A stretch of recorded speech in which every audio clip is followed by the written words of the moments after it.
Happy Valentine's Day, friends. It's February 14th, 2016, a very cold Sunday afternoon here in New York, and we'd like to get everybody in the game of home biogas with the Home Depot bucket biogas system, a great entry point into the game.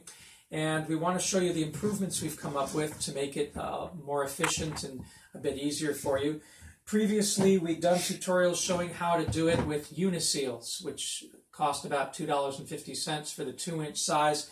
And if you recall, we showed that very simply you could drill three 3-inch holes for the 2-inch uniseals and pop them in the lid of the bucket.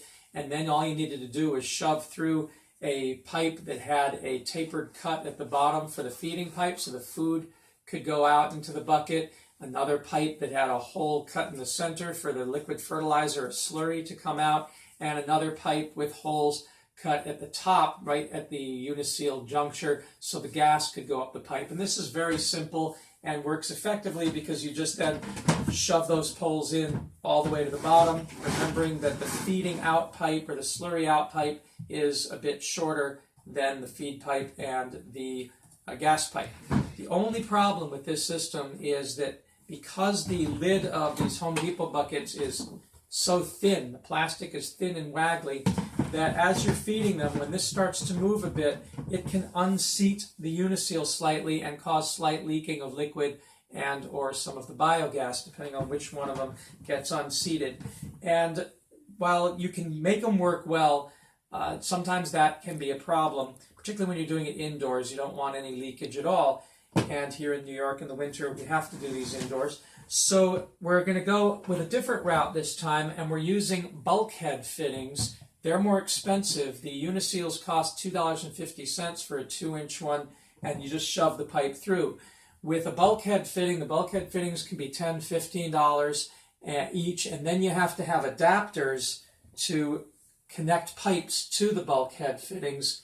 And so you're going to spend, instead of $2.50, you're going to spend $2.50 for each of the adapters. So that's $5 plus 10 or 15. So about $20 for fitting as opposed to just $2.50. So it does get more expensive, but for indoor use, it is more reliable. So, and maybe you can find some bulkheads for cheaper. Some people say you can get them for about $5 in places. But again, you'll have to get these adapters to go on, the 2-inch threaded female adapters. It's the same principle, however. You've got a pipe coming through with a tapered cut, and I've got this going into the adapter, going to the bulkhead fitting, and then on up, and I'm going up about 21 centimeters or about 8 inches, because that's the normal height you want to be above the tank, whether it's an IBC or a Home Depot bucket, for the head of pressure to force the gas out.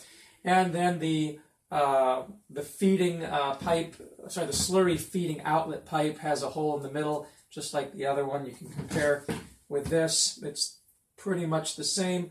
And in this case, we're using an 1.5-inch pipe because some bulkhead fittings have threaded outside and inside on one side, and the other side only has threaded inside. And that threaded inside is 1.5 inches. So what we've done is we've used the 1.5-inch pipe, and then we're using 1.5 inches for the slurry out. Because it's a liquid slurry, it won't clog it.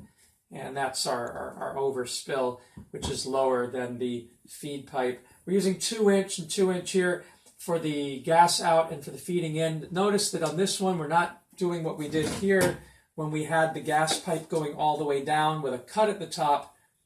On this one, we're just using the bulkhead fitting as is because the gas will just escape right through here. So your feeding pipe has that cut at the bottom, your slurry out pipe has the cut in the middle, and the gas out is just flush. It's just the bulkhead fitting.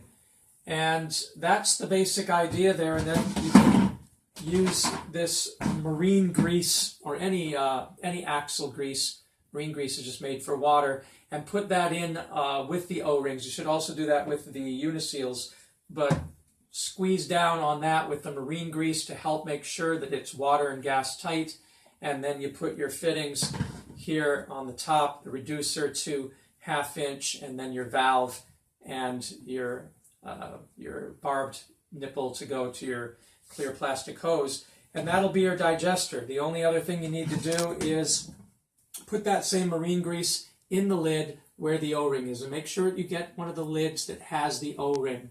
Not any lid will do. So this is one called Leak Tight that they sell at Home Depot, and it's supposed to stop leaking because it has that O-ring in there. But do use grease with the O-ring, and once you get it on, it's going to be really hard to get off. So do everything you can before you actually seal this down tight. I tend to load it with pistachio shells and other media that can be surface area generating for the microbes for their biofilm. And then once you've loaded it, then and with manure, when you put your manure in, then seal it down. This is the kind of hose that we use for going into the gas bag. So that's about it. Once again, if you don't have a hole saw, you can use a metal pipe that is 2-inch. Heat it up on your biogas flame, or heat it up on your stove, or heat it up on any fire, and then you can melt the 3 holes in there. Remember that when you're using 2-inch bulkhead fittings, then you use a 2-inch pipe for the holes. When you're using 2-inch uniseals, you need a 3-inch pipe or a 3-inch hole saw, because the flange is 3 inches. So that's the 2 different techniques. You've got the uniseal technique, and you've got the bulkhead fitting technique, but it's just a way of getting pipes through the holes. Otherwise, it's an identical setup. Remember that you can then migrate the same investment of either bulkhead fittings and pipes or uniseals to the IBC tank or any larger container. The only difference is the size of the container and the length of the pipes, which you can then extend if you want. But the top is exactly the same, whether you're using an IBC or a little Home Depot bucket. It's just the length of the bottom pipes that is longer going to the bottom of an IBC. Hope that helps, and hope you will try this at home.